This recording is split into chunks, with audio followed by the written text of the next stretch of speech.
আজকে টিফিনের জন্য আমি নিয়েছি চিকেন বল আর ফ্রেঞ্চ ফ্রাই।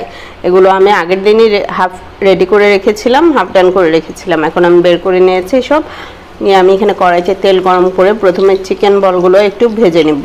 একটু হালকা লাল লাল করে চিকেন বলগুলোকে এপিট ওপিট উল্টে পাল্টে ভালো করে ভেজে নেব।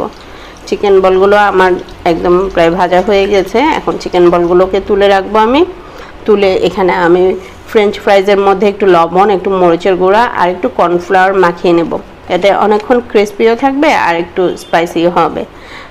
তো আমি আর একটু কর্নফ্লাওয়ার দিয়ে মেখে নিলাম ভালো করে। সব মেখে এখন আমি ওই তেলের মধ্যেই এগুলোকে লাল লাল করে ভেজে নেব। আমি সবগুলো একসাথেই দিয়ে দিলাম তেলের মধ্যে। দিয়ে আমি এখন এই ফ্রাইজগুলো আর একটু লাল লাল করে ভেজে নেব। আমার ফ্রাইজগুলো রেডি হয়ে গেছে, একদম লাল লাল হয়ে গেছে। এখন আমি সব তুলে নেব। তুলে আমি এর সাথে সস দিয়ে বাস স্যারের স্কুলের টিফিনটা রেডি। এরকম টিফিনে আর কি কি দেওয়া যায় আপনারা অবশ্যই আমাকে কমেন্ট করবেন এবং কমেন্টে আমাকে আইডিয়া দেবেন। আমি ওগুলো করার ট্রাই করব। আর আমি কি কি করি তা আপনাদের সাথে শেয়ার করব। আজকে এই পর্যন্তই। আল্লাহ হাফেজ।